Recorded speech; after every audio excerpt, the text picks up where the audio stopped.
Ahmadinejad once made the comment that I pray to God that I'll never know anything about economics.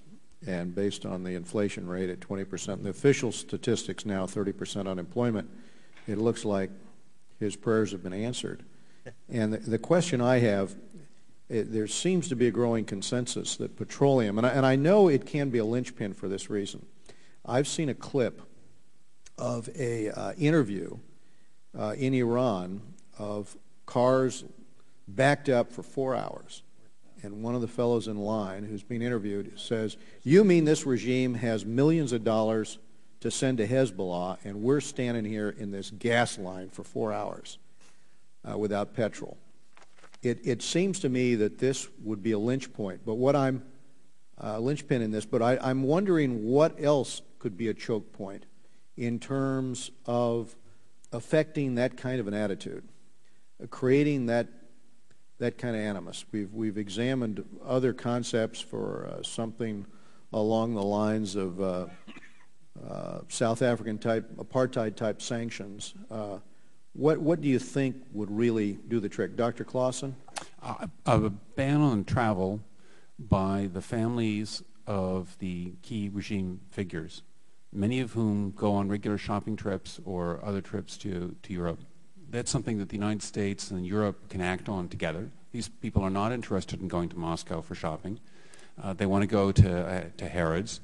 And there is precedent for what we and the European Union did together with regard to the former Yugoslavia, where by the end we, acting outside the United Nations, had banned the travel of 600 named individuals. So targeting regime figures. I think that's a great concept. Go ahead, Doctor. Thank you very much.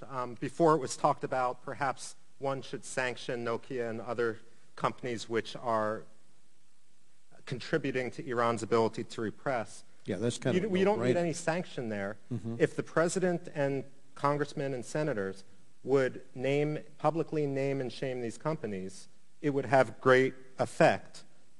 Generally speaking, public exposure of corruption is a theme which resonates inside Iran. Mm-hmm. And when it comes to credibility, for example, of U.S. outreach, oftentimes the regime will say, oh, what the United States is doing is just propaganda. But instead of the Open Source Center, for example, simply translating and distributing national press, if it focuses on the local press, if it reads back verbatim, word for word, stories of labor movement strikes and other instances of local corruption, amplifies local stories into national stories, the Iranian government cannot respond to that is simply external propaganda, because all you are doing is reading back its own press, but on a national level. We make another observation. We've got Iran spinning 5,000 centrifuges, and I guess as soon as it's going to be 7,000. So that's reality. That is a nuclear weapons program. And Iran continues this relationship with North Korea. So let me ask a question. There's been a lot of well-documented evidence in terms of the proliferation between the two. India forced down that plane that was carrying presumably missile parts to Iran from North Korea. And we understand the North Korean motivation for this. It's cash. But let's look at it from the other perspective, because that's something I don't understand. What is Iran's motivation for its technology transfer and its engagement up in North Korea? Is that technology, or is it something else? Nobody's commented on this relationship, and I just wondered if there's any perception as to what the incentive is on the Iranian side for this.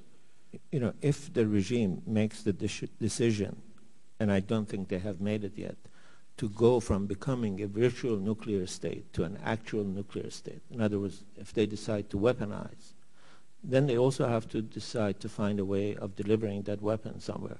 They need missiles. And I think North Korea has been very much helping them in developing the kind of technology that allows them to put a warhead on and deliver it. So the North Korean experimentation with three-stage ICBMs and miniaturization on nuclear warheads is something that apparently Iran is attempting to. Is there kind of a consensus that that's probably the rationale for this relationship? The North Korean rationale seems to be money.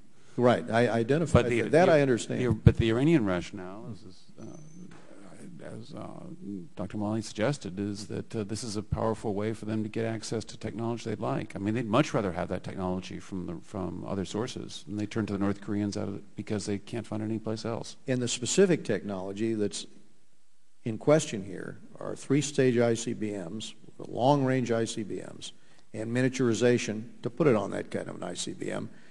We're cutting back on our strategic defense initiative at this point. It would seem like an inopportune time to do so, given not only North Koreans doubling down on their efforts to develop this capability, but the presumption now that perhaps the transfer of that potential capability to Iran would give the Iranians long-range delivery capability.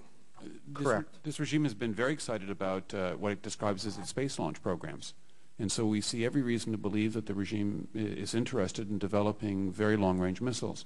And that would be technology which would be ideally suited for carrying nuclear warheads that long distance. Yes, Doctor, go ahead. Indeed, there are many reasons why we continue to doubt Iran's explanation that their nuclear program is intended for civilian use only. It's not just their trade with North Korea for nuclear technology. There's a number of other factors as well. Thank you, Mr. Chairman.